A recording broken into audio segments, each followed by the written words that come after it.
Hello everyone, welcome back to the channel. हमने start किया था class 12th accountancy chapter first, जो कि है आपका accounting for partnership firm fundamentals, और 3-4 लेक्चर आपके अपलोड हो चुके हैं। सबसे पहले उनको देखिए, जब आप उन लेक्चर्स को देख लोगे तभी आपको आगे समझ में आएगा। बिल्कुल सीरीज वाइज आपको चलना है, ऐसा नहीं है कि बीच में इसे उठा के आपको वीडियो देख लोगे तो ऐसे आपको बिल्कुल कुछ भी समझ में नहीं आएगा।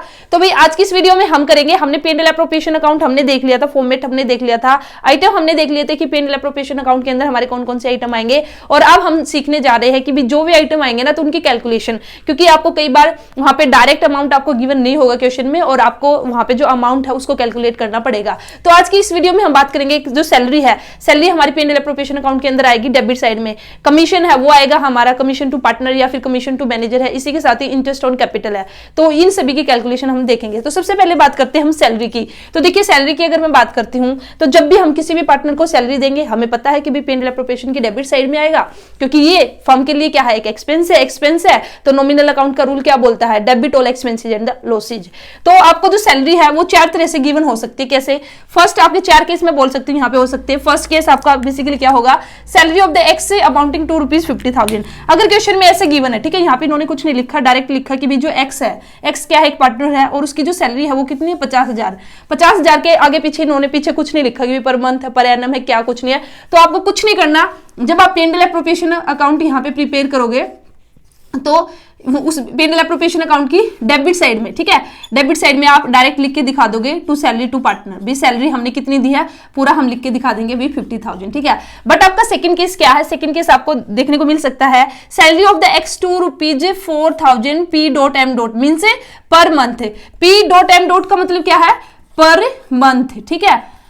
देखिए कई बच्चे हैं जिनको नहीं पता, तो आप देखिए इसका मतलब क्या है, पर मंथ। इसका मतलब क्या है कि भी हर महीने आपको 4,000 मिलेंगे, लेकिन हमें तो जो सैलरी दिखानी है वो पूरे साल की दिखानी है। तो यहाँ पे सेकंड केस की अगर मैं बात करती हूँ तो सेकंड केस में जो सैलरी है उसका अमाउंट कितना निकलेगा, एक महीने के 4,000 है, टोटल हमारे कितने महीने होंगे 12, तो 12 मंथ का कितना हो जाएगा 48,000। तो उस केस में जो सैलरी होगी हम कितनी दिखाएंगे, 48,000 हम अपने P&L अकाउंट में दिखा देंगे, अगर हमारा ऐसा गिवन है। सेकंड केस है, ठीक है, केस नंबर सेकंड है। अगर हमारा केस नंबर गिवन है क्या, थर्ड में क्या लिखा, salary of X to be ₹4,000 P.Q. का मतलब क्या है, पर क्वार्टर, ठीक है, कि भाई उसको क्वार्टरली यहाँ पे सैलरी दी जा रही है। तो पर क्वार्टर का मतलब क्या है, जो हमारा एक साल है, ठीक है, 1 ईयर है, उसमें हमारे कितने क्वार्टर होंगे, 4 क्वार्टर हमारे होंगे। 3 मंथ्स का एक क्वार्टर होगा, 3 मंथ्स का यहाँ पे एक क्वार्टर होगा। तो इस वजह से हमारे टोटल कितने क्वार्टर हो जाएंगे, 4, ठीक है। 3 मंथ्स, 3 × 4 12 मंथ हमारे हो जाएंगे।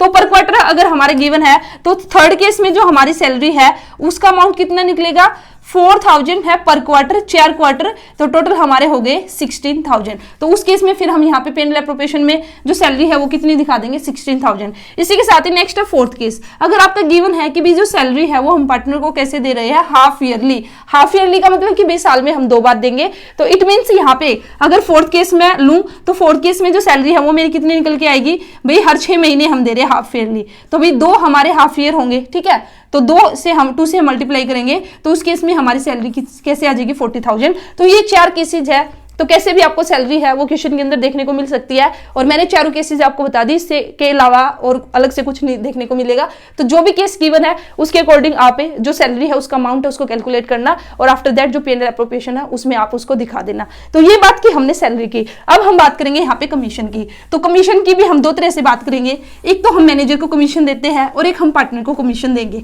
ठीक है। आपने मैनेजर का कमीशन क्लास 11th में भी आपने किया होगा कि भी हम मैनेजर को कमीशन देते हैं। तो सबसे पहली बात जो आपको याद रखनी है मैनेजर कमीशन और पार्टनर कमीशन में, तो पहले मैं आपको बता देती हूँ थोड़ा सा मैनेजर कमीशन के बारे में। जो हम मैनेजर को जो हम कमीशन देंगे, ठीक है, मैनेजर को जो हम कमीशन देंगे, तो आप मुझे बताइए आप उसको कहाँ पे दिखाओगे, आप उसको कहाँ पे रिकॉर्ड करोगे, P&L एप्रोप्रिएशन अकाउंट में रिकॉर्ड करेंगे या फिर P&L अकाउंट में। जो हम मैनेजर को कमीशन देंगे वो क्या है, आपका एप्रोप्रिएशन ऑफ प्रॉफिट है या फिर चार्ज अगेंस्ट प्रॉफिट है। तो बिल्कुल याद रखना, ध्यान से कान खोल के सुन लीजिए। मैनेजर कमीशन हमारा क्या है, चार्ज अगेंस्ट प्रॉफिट है। इसकी नेचर क्या है, चार्ज अगेंस्ट प्रॉफिट। और अगर ये हमारा चार्ज अगेंस्ट प्रॉफिट है तो भी फिर हम इसको कहां पे रिकॉर्ड करेंगे, हम इसको रिकॉर्ड करेंगे P&L अकाउंट की कौन सी साइड में, डेबिट साइड में। ये बात आपको याद रखनी है। अगर क्वेश्चन के अंदर आपका मैनेजर कमीशन गिवन है तो वो चार्ज अगेंस्ट प्रॉफिट है और उसको हम कहा करेंगे P&L अकाउंट की डेबिट साइड में हम रिकॉर्ड करेंगे। अब जो मैनेजर कमीशन है वो भी आपको कई बार गिवन नहीं होगा, आपको कैलकुलेट करना होगा। तो कैलकुलेट करने की आपकी दो सिचुएशन आपको दे सकते हैं और उन्हीं सिचुएशन के अकॉर्डिंग आपको मैनेजर कमीशन है वो निकालना पड़ेगा। दो सिचुएशन हमारी क्या हो सकती है? फर्स्ट सिचुएशन हमारी यहाँ पे गिवन होगी कि on profit before charging such commission.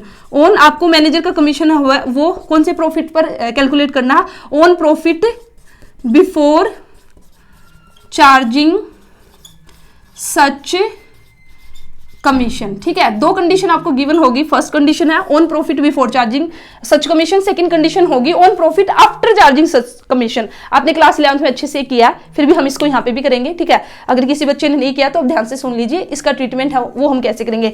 तो भाई अगर आपका गिवन है ऑन प्रॉफिट बिफोर चार्जिंग, आपको वर्ड यहाँ पे ध्यान रखना है बिफोर।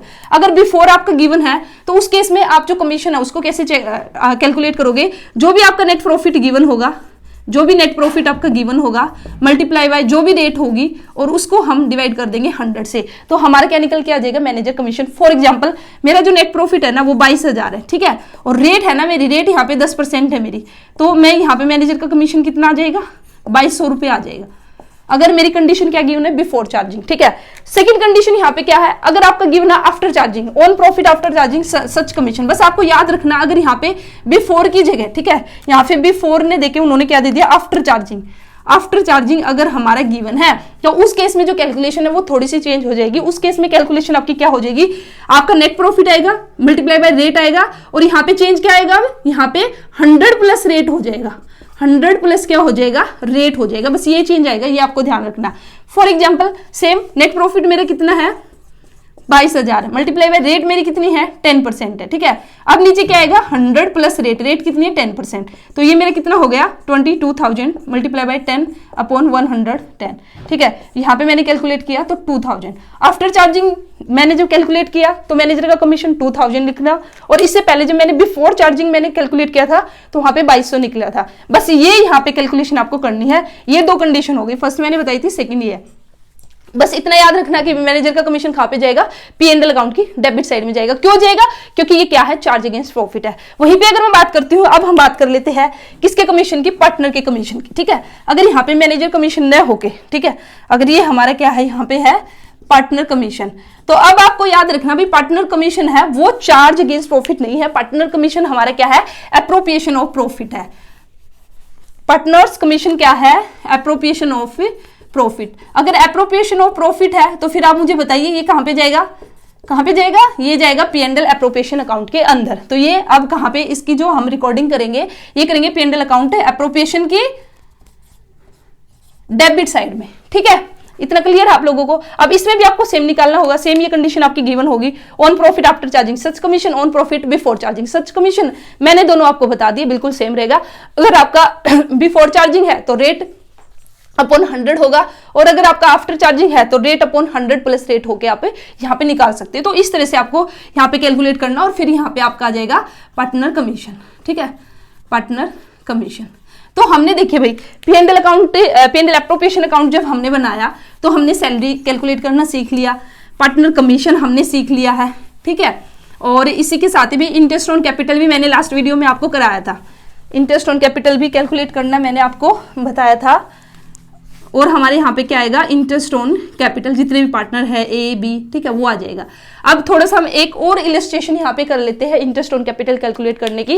इसी के साथ ही फिर आपकी जो डेबिट साइड है ना ये तो कंप्लीट हो जाएगी। उसके बाद हमारी बचेगी क्रेडिट साइड। क्रेडिट साइड में बेसिकली हमारा क्या आएगा? Bye interest on drawing. ठीक है, वो तो इधर आ ही जाएगा bye P&L account. Net profit जो हम ट्रांसफर करेंगे ये तो हम प्रॉफिट में से जो P&L अकाउंट वहां से ट्रांसफर कर लेंगे। उसके बाद हमारा क्रेडिट साइड में बचेगा इंटरेस्ट ऑन ड्रॉइंग। इसको कैलकुलेट करना फिर नेक्स्ट वीडियो में हम सीख लेंगे। ठीक है, तो चलिए फिर एक इलस्ट्रेशन है वो मैं आपको करा देती हूँ। मेरे पास जो बुक है वो DK गोयल की बुक है और DK गोयल की बुक के अंदर आपकी ये इलस्ट्रेशन नंबर 3 है। ठीक है, और आपको स्क्रीन पे भी अब दिखाई दे जाएगी, यहाँ पे भी आप देख लीजिए अगर आपके पास बुक नहीं है। और अगर आपके पास बुक है तो आप उसमें चेकआउट कर सकते हो और देख सकते हो। तो देखिए इलस्ट्रेशन हमारी क्या है, मैं एक बार फटाफट पूरा रीड कर देती हूँ। A and B are the partners in a firm. Their capital account showed the balance on the April 1st, 2019 as ₹4 lakh and ₹3 lakh respectively. On August 1st, 2019, they introduced further capital of rupees 50,000 and 40,000 respectively. B withdraw rupees 15,000 from his capital on March 1st, 2020. Interest is allowed at a rate of 6% per annum on the capitals. Compute the interest on capital for the year ending March 31st, 2020. तो यहाँ पे देखिए साथ के साथ थोड़ा थोड़ा लिखते चलेंगे. A and B are the partners. A और B, ठीक है, ए और बी हमारे दो क्या है, पार्टनर है. आगे इन्होंने क्या कहा, their capital account showed balance on the April 1st, ठीक है, 1 अप्रैल 2019 को उनकी जो कैपिटल का बैलेंस गिवन है कितना, 4 लाख यहाँ पे ए का है और 3 लाख क्या है, बी का है. ठीक है, 4 लाख है हमारा ए का बैलेंस और बी का कितना है, 3 लाख. ये कैपिटल है उनकी भाई. ठीक है, ए ने 4 लाख रुपए कैपिटल के लगाए हैं, 3 लाख बी ने लगाए हैं 1 अप्रैल 2019 को ऑन अगस्त 1st. ठीक है, अब 1 अगस्त को इन्होंने क्या किया, 2019 को they introduce the further capital. ये एडिशनल कैपिटल लेके आए. एडिशनल कैपिटल में यहाँ पे लिख सकती हूँ, या इंट्रोड्यूस किया इन्होंने एडिशनल कैपिटल. इन्होंने इंट्रोड्यूस की कब, 1 अगस्त को. कितनी यहाँ पे इंट्रोड्यूस की, 50,000 एंड 40,000. 50,000 ए और लेके आया और 40,000 बी लेके आया. तो अब मैं बोल सकती हूँ 1 अगस्त को यहाँ पे इनकी जो टोटल कैपिटल है, ए की टोटल कैपिटल कितनी होगी, 4,50,000. ठीक है, यहाँ पे 4,50,000 हो गई 1 अगस्त को और बी की कितनी हो गई, 3,40,000 1 अगस्त को. ठीक है, 1 अगस्त 2019 को. अब आगे इन्होंने क्या किया, बी विड्रॉ रुपीज 15,000. अब बी ने क्या किया, विड्रॉ कर लिया यहाँ पे कितना amount, 15,000, 15,000 from his capital on March 1st. कब, 1 मार्च को बी ने क्या किया, विड्रॉ कर लिया 15,000. तो 15,000 यहाँ पे इसने विड्रॉ कर लिए. तो भाई 1 मार्च को बी की जो कैपिटल है वो कितनी बच गई, यहाँ पे 3,25,000. ठीक है, 1 मार्च को जो ए है, ए की तो इतनी की इतनी अभी फिलहाल, ए के बारे में तो कुछ इन्होंने कहा नहीं, लेकिन बी के अब हम उन्होंने 15,000 बी ने निकाल लिए तो 3,25,000. उसके बाद देखिए इंटरेस्ट इज अलाउड. यहाँ पे जो रेट ऑफ इंटरेस्ट है वो इन्होंने डिसाइड की 6% पर एनम. ठीक है, अब आपको क्या करना, आपको यहाँ पे for the year ending March 31st, 2020 आपको जो इंटरेस्ट ऑन कैपिटल है वो कैलकुलेट करना है. तो हम 1 बाय 1 करेंगे. सबसे पहले हम जो ए है ना, ए का जो इंटरेस्ट ऑन कैपिटल है ना वो कैलकुलेट करते हैं. ठीक है, तो हमारा देखिए, अब आप ध्यान से देखिए, 1 अप्रैल को इन्हें कितने पैसे लगाए, 4 लाख रुपए. ठीक है, 4 लाख. और जो 4 लाख है उसके वे कब तक रहे, 1 अगस्त तक. तो अप्रैल से अगस्त, 1 अगस्त. ठीक है, अप्रैल, मई, जून, जुलाई, 4 महीने. तो जो उसने स्टार्टिंग में 4 लाख रुपीज ए ने लगाए तो वो कितने टाइम तक उसके यूज हुए, 4 मंथ्स के लिए. ठीक है, और रेट ऑफ इंटरेस्ट हमारी कितनी गिवन है, 6%. तो 6/100. तो इसको आप कैलकुलेट करना. इसको हम कैलकुलेट करेंगे तो ये आ जाएगी आपके 8,000 आएगा हमारा 4 महीने का इंटरेस्ट. उसके बाद फिर क्या किया, अब देखिए, अब 1 अगस्त तक तो उसकी 4 लाख रही. ठीक है, अब 1 अगस्त से उसकी कैपिटल कितनी हो गई, अब उसकी हो गई 4,50,000 क्योंकि 50,000 वो लेके आया. अब 1 अगस्त से लेकर 31 मार्च तक उसने अपनी कैपिटल में कोई चेंज नहीं किया. 1 अगस्त को कितनी है, 4,50,000 और ये 31 मार्च तक उसकी जो कैपिटल है 4,50,000 ही रही. तो यहाँ पे आप काउंट कर सकते हो, या तो डायरेक्ट यहाँ से काउंट कर ले 4 महीने ये, तो बाकी के 12 में से 4 गए तो 8 महीने बचे ना. या फिर आप ऐसे भी काउंट कर सकते हो कि भाई अगस्त, सितंबर, अक्टूबर, नवंबर, दिसंबर, जनवरी, फरवरी, मार्च, 8 महीने. तो 8 महीने जो उसने यूज की, कितनी कैपिटल यूज की, 4,50,000 और रेट ऑफ इंटरेस्ट हमारी है 6% गिवन. तो इसको भी आप सोल्व कर लोगे. इसको हम सोल्व करेंगे तो ये आएगा 18,000. ठीक है, तो इस तरह से भाई ए की जो यहाँ पे टोटल रेट ऑफ इंटरेस्ट है निकली, वो कितनी निकली, इंटरेस्ट ऑन कैपिटल निकला 26,000. 4 महीने 4 लाख उसने यूज किया अपना कैपिटल और फिर 8 महीने उसने 4,50,000 यूज किया. तो इस तरह से आप यहाँ पे कैलकुलेट करोगे. अब हम यहाँ पे कैलकुलेट करेंगे बी का इंटरेस्ट ऑन कैपिटल. ठीक है, अब हम कैलकुलेट करेंगे बी का. आप जितना प्रैक्टिस करोगे उतना ही आप लोगों के लिए अच्छा रहेगा. अकाउंट्स है जो प्रैक्टिस मांगता, भाई अकाउंट्स के लिए आपको प्रैक्टिस करनी ही होगी. और जैसे कि आप सभी को पता है अब की बार बोर्ड एग्जाम है, 2 टाइम्स आपके होंगे. अक्टूबर तक आप लोगों को अपना सिलेबस कंप्लीट करना है. तो जितना जल्दी हो सके अपनी पढ़ाई उसको शुरू कर दीजिए और जितना हो सके उतना ज्यादा टाइम अभी से देने की कोशिश कीजिए. ठीक है, अब हम निकालते हैं बी का इंटरेस्ट ऑन कैपिटल. अब निकालेंगे हम बी का. तो बी का भी देखिए, 1 अप्रैल को बी ने 3 लाख रुपए लगाए. अब देखिए 3 लाख रुपए जो उसने लगाए, 3 लाख जो कैपिटल उसने लगाई, कितने महीने तक यूज की, अगस्त तक. अगस्त भी कहा, मतलब कि 1 अगस्त को उसने अपनी जो कैपिटल है चेंज कर ली. तो इट मीन्स अप्रैल, मई, जून, जुलाई वही सेम. ठीक है, 4 महीने उसने 4 महीने उसने 3 लाख है अपनी कैपिटल यूज की, रेट ऑफ इंटरेस्ट 6%, और यहाँ पे आप 4 महीने का निकाल लोगे। इसको जब आप कैलकुलेट करोगे तो ये आ जाएगा 6,000 रुपये, ठीक है, 6,000। अब उसके बाद उसने क्या किया, 1 अगस्त को उसकी भी कैपिटल यहाँ पे चेंज हुई है, 1 अगस्त को वह 40,000 एडिशनल कैपिटल लेके आया, उसने न्यू कैपिटल इंट्रोड्यूस की 40,000, तो टोटल 1 अगस्त को अब उसकी कैपिटल कितनी होगी, 3,40,000। अब देखना है 3,40,000 उसकी कब तक रही, 3,40,000 रही उसकी 1 मार्च तक, ठीक है, मींस फेब तक रही, क्योंकि 1 मार्च को फिर उसने यहाँ पे अपनी कैपिटल उसको चेंज कर लिया। चेंज कैसे किया, उसने 15,000 विड्रॉ कर लिए, निकाल लिए तो उसकी कैपिटल चेंज हो गई। इट मींस फरवरी तक उसकी कैपिटल 3,40,000 रही।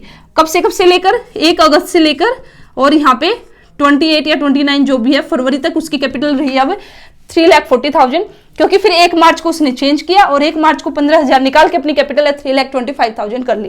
तो अब जो 3,40,000 उसकी कैपिटल रही उस पर जो इंटरेस्ट लगेगा वो कितने महीने का लगेगा, अगस्त से लेकर फेब तक, अगस्त, सितंबर, अक्टूबर, नवंबर, दिसंबर, जनवरी, फरवरी, 7 महीने, ठीक है, 7 महीने यहाँ पे निकले, 7 मंथ और 6% की रेट से। तो यहाँ पे जो रेट ऑफ इंटरेस्ट निकल के आएगी 7 मंथ्स की आएगी आपकी 11,900, ठीक है। उसके बाद अब देखिए, अब 1 मार्च को उसकी कैपिटल कितनी हो गई, 3,25,000 होगी ना, क्योंकि 15,000 उसने विड्रॉ कर लिया, और 1 मार्च से लेकर 31 मार्च तक उसकी 3,25,000 रही। इट मीन सिर्फ 1 मंथ उसकी ये कैपिटल यूज हुई। तो 1 मंथ का भी यहाँ पे निकाल दोगे, तो 1 मंथ का जब आप यहाँ पे कैलकुलेट करोगे तो ये आएगा आपका 1,625, ठीक है। और आप इन तीनों को ऐड करके टोटल बी का इंटरेस्ट ऑन कैपिटल आप निकाल दोगे, तो टोटल इंटरेस्ट ऑन कैपिटल आएगा 19,525, ठीक है।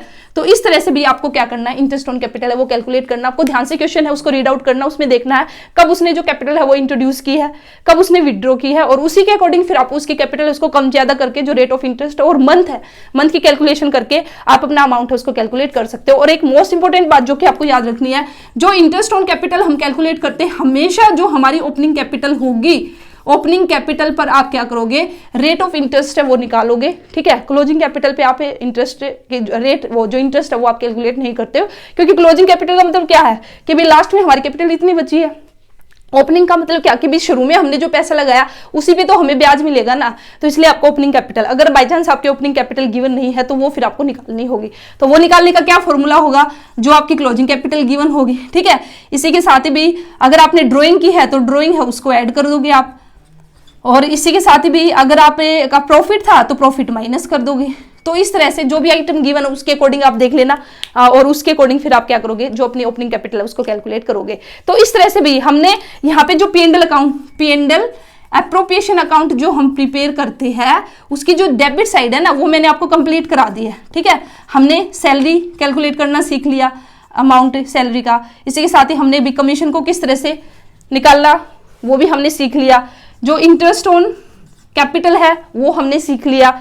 और यहाँ पे क्या आएगा, रिजर्व में ट्रांसफर करते वो आपका गिवन होगा, वो इजी रहेगा। जैसे ये भी दे सकते हैं कि फिर वो प्रॉफिट का 10% आपने रिजर्व में ट्रांसफर किया, या फिर आपको डायरेक्ट अमाउंट भी गिवन हो सकता है कि भी इतना रिजर्व में ट्रांसफर किया।